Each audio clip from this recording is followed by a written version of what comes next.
Positively Las Vegas. I'm Kalina Estrinos. Now, there are so many things to love about Las Vegas, from its unbeatable sunsets to the neon glow of the Strip. But what really makes the city so special are the people who live here. During the next 30 minutes, you'll see stories from this week dedicated to the people in this community doing good things, just regular, everyday people making a difference. And good things happening to those in need, because we all need some help from time to time. From the front lines to the Las Vegas Strip, a local doctor right now being honored at the ARIA for her work during the pandemic. As Women's History Month continues, we're introducing you to Dr. Audrey Sue Cruz, who is inspiring the newest Barbie. It's just a life-changing thing, and I feel very blessed, and I feel like I want to continue to give back to the community. The pandemic put unprecedented pressure on healthcare workers. A 2-year frontline battle has had a physical, emotional, and mental toll on these essential workers. So last August, Barbie honored 6 workers around the country, including Las Vegas local Dr. Audrey Sue Cruz, who now works for Intermountain Healthcare. They told me that they wanted to make a Barbie doll out of me, which I thought was amazing. It was like totally unbelievable at the time. This honor followed a viral video featuring several physicians around the U.S. The video, called #I'mNotAVirus, taking aim at misinformation from the pandemic and how Asian Americans were treated due to the virus breaking out in China in late 2019. For the local physician, who is Filipina, she felt she needed to stand up and make her voice heard. It was super important for us, especially as physicians in the community who are of Asian American background, to kind of inform people that, hey, there's a lot of misinformation going on. So we really wanted to make that message that, hey, we're really all in this together. And there's no finger pointing really won't help combat this virus. The honor from Barbie is something Dr. Cruz never expected, but she's using it as a way to inspire young kids. It doesn't matter what your background is. It doesn't matter how long it takes you to get there. It's possible for you. And now her hometown is showing her love as well. Her Barbie doll is on display at the Barbie Mattel exhibit inside the ARIA at the Shops at Crystals. A full circle moment for Dr. Sue Cruz, because this is where she decided she wanted to be a doctor. I completely came full circle, and hope to continue to inspire the next generation of girls in our community and all over the world.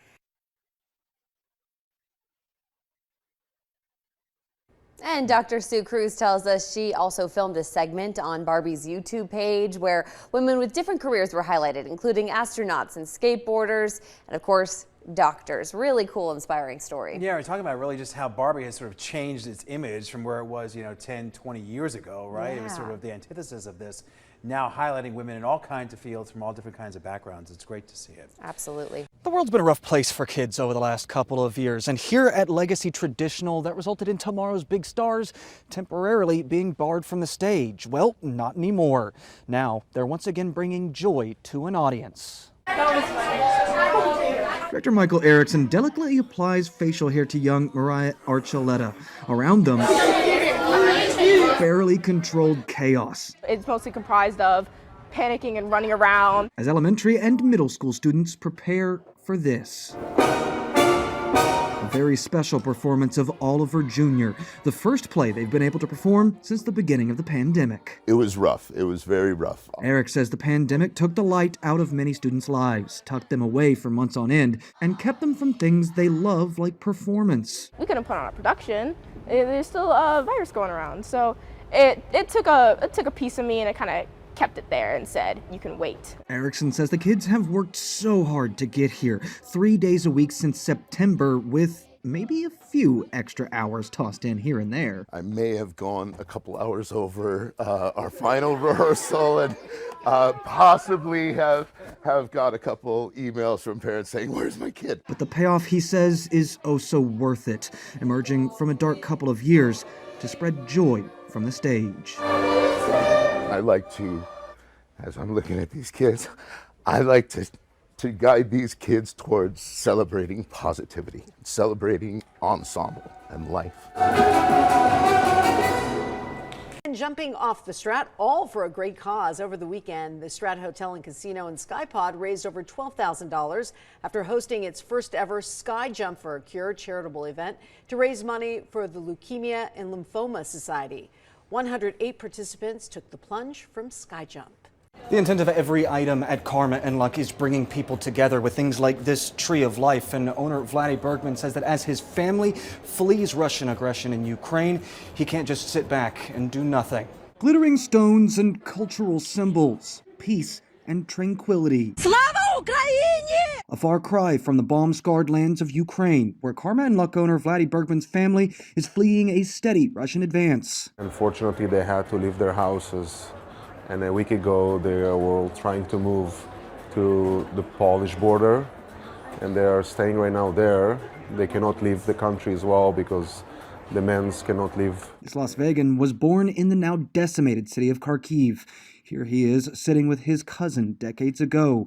That same cousin is in this picture, smiling with his son, a week before war and devastation drove him from his home. Until the last minute, no one in Ukraine could believe that anything like that going to happen to them. They just woke up to a big nightmare. Bergman says he'll do what he can to help, donating a portion of a full week's sales to Doctors Without Borders, who are currently providing aid to refugees. They're building tents there. They're bringing them supplies. Bergman has a history of helping Las Vegas nonprofits by sharing his success. Now, with his homeland bombed before his eyes, he's turning his attention abroad. Let's keep spreading a good karma around the world and peace, which is the most important thing right now. Now, if you want details on how to help Karma and Luck out here, we've got that information over on our website, ktnv.com. In the Fashion Show Mall, I'm Sean Delancey. We'll be back with more of Positively Las Vegas right after the break. Welcome back to Positively Las Vegas, our show that highlights the people that make Las Vegas home. For more details on stories you're watching today, just visit ktnv.com/positivelylv.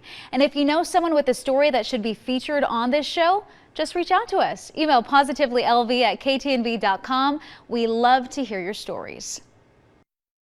Well, believe it or not, the most adoptable kids in Clark County are over the age of 10, and one of them is Matthew, a smart kid who needs a home now more than ever. Yeah, we got together the other day at Ethel M's, and we're hoping someone watching right now is the right family for him.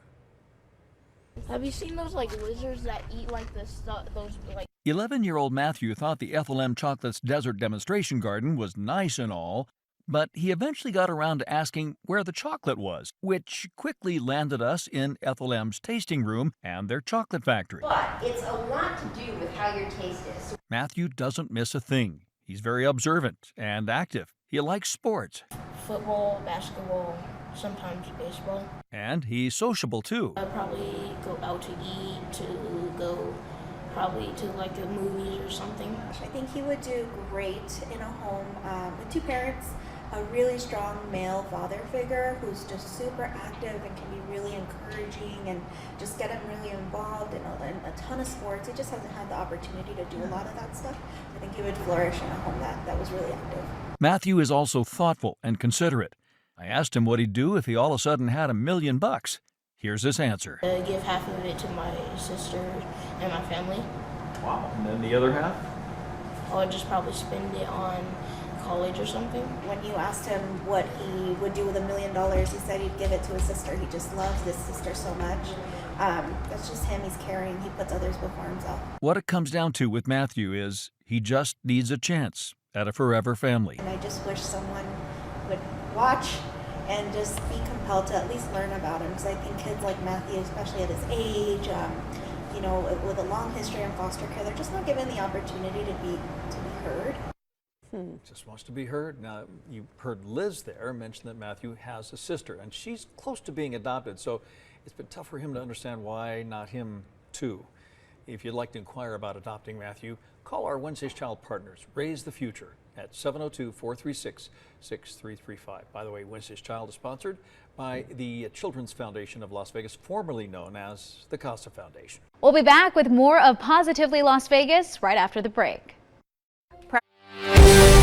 Welcome back to to Positively Las Vegas, our show that highlights the people that make Las Vegas home. For more details on stories you're watching today, just visit ktnv.com/positivelylv. And if you know someone with a story that should be featured on this show, just reach out to us. Email positivelylv@ktnv.com. We love to hear your stories. Reminding local veterans their service to our country is not forgotten. That was the goal behind a special giveaway right here in the Valley. Yeah, in this week's Veterans Voice, we're going to take a look at how people here in Southern Nevada, they are giving back in a big way. More than $1 million worth of items from food, clothes, furniture, and appliances were all given out to local veterans this weekend. Vietnam veteran Alan Senzera is 82 years old. I have a broken dishwasher, and I'd like to get a laptop.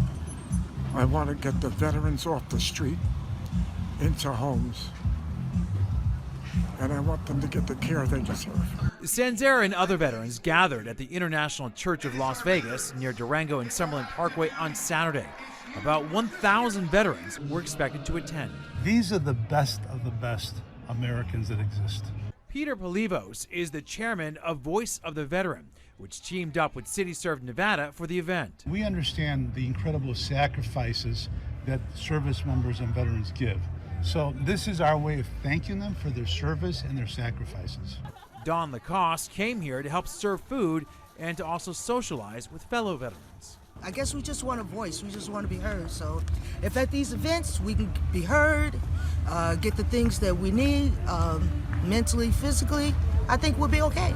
Companies like Amazon, Costco, and Home Depot were among those that donated. I believe this day was proclaimed to be 3/12 is going to be from now on City of Nevada Veterans Day. So we're going to do this every year.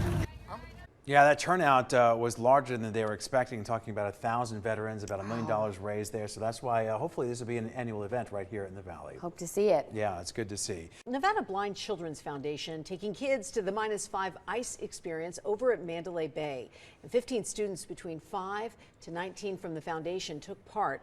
They visited the frosty 23-degree experience created by ice sculptors. It's so pretty in there. The children also got to enjoy the ice lounge, where they could explore the area. -5 ice experience also served up frosty drinks and glasses made entirely of ice. We'll be back with more of Positively Las Vegas right after the break. If you're lucky, you might celebrate St. Patrick's Day in Las Vegas all weekend long. This Saturday on the Brooklyn Bridge, some of the most celebrated names in entertainment will come out for a haircut. The St. Baldrick's Day head shaving event is a fun local tradition 13 years in the making. The event raises funds for childhood cancer research through the St. Baldrick's Foundation. And a brand new Nacho Daddy location opened its doors this week on St. Rose in Henderson. Stop by this hip open-air restaurant anytime for vegan enchiladas, tacos, or chicken nachos made in-house. And if you dare, step up to the bar for a legendary scorpion shot. Thursday night, stop by the Virgin Hotel for live music at the special pop-up Irish bar. The Guinness will be flowing, and so will the good times. For even more fun ideas this weekend, head to our website and look for 13 Things. Welcome back to Positively Las Vegas, our show that highlights the people that make Las Vegas home. For more details on stories you're watching today, just visit ktnv.com/positively-lv. And if you know someone with a story that should be featured on this show, just reach out to us. Email positively-lv@ktnv.com. We love to hear your stories. And now to a story that is positively Las Vegas helping the community we call home thrive. United Way of Southern Nevada, along with its network of more than 75 nonprofit partners, announced it has been helping more than 95,000 Southern Nevadans succeed. Yeah, that's a lot of people. And one of the nonprofits helped by the United Way is Lutheran Social Services. Through special funding, they were able to start the Diggy Mart Food Pantry. Now, organizers say that this supermarket-style food pantry supports the community with about 8,000 to 9,000 pounds of food every year. We want our clients to be able to choose what they want to eat and what they want to take to their families. So we have that opportunity for them as much as possible to be able to choose the items. So it's a whole combination of basic food items and additional as much as possible. And Lutheran Social Services also helps local families in other ways as well. Harold Alstrander is a local man who has been using their services, and he says they were able to help him when nobody else could. He had no Social Security cards, no birth certificates, and to get the services, you need to get those papers. So they help us get those paperwork to get back on track. So we have a place to stay, food. They do food service every week, which is great. It's helping us out. They also have a cooking thing on Friday, which we go to a cooking class, which is very awesome. I'm actually going to bring my son next week. And Lutheran Social Services is located near Boulder Highway in Twain, and we have a link to their services at ktnv.com/links. A Metro police officer is helping a woman experiencing homelessness. Reporter Alyssa Bethencourt shares what the officer did when she found out that the woman was living inside her car, and then how the officer's actions are positively Las Vegas. For Officer Jennifer Parker, helping others is part of the job. It's all she's known for nearly 15 years. In that time, she's met thousands of people. But one morning, while responding to a crime scene in the East Valley, one person stood out from the rest. That person was Rachel Dunlap. We were outside talking, and she goes, where are you staying? And I told her I was staying in my car. For 3 months, Rachel, her dogs, and all of their belongings lived inside of this car, a situation she found herself in after losing her job. She was looking for a fresh start, and the home, while not perfect, was a new beginning. When she said this is perfect, it just struck me. I'm looking at this place going, what's going on in your life that this is perfect? Their conversation ended, but the comment stuck with Officer Parker. The very next day, she showed up to Rachel's job with a request that would help change her life. She goes, I hope I'm not overstepping my boundaries, but just know by the time you move in there, the entire place will be furnished for you. Officer Parker reached out to family and friends asking for help, and donations started pouring in. Kitchen appliances, couches, and more. Everything that I would ever possibly need to move into a place, she brought me. While overwhelmingly thankful, Rachel couldn't help but ask, why her? For Officer Parker, the answer is simple. At any given time, I feel like any of us could have a bad day, a bad week at work, and end up in the same position. It's like the best thing that's happened to me in I don't know how long. So I'm totally grateful for it. That's great. Alyssa Bethencourt reporting how Rachel's doing well, fixing up her new home, and Officer Parker hopes this story will inspire others to help out. Thank you so much for watching Positively Las Vegas, a show dedicated to the people that make this city shine bright. If you missed any part of this week's program, just hit the back button on your remote, scroll down until you see Positively Las Vegas. And stay tuned for more from 13 Action News after the break, and check us out anytime here on KTNV streaming Las Vegas News on your time.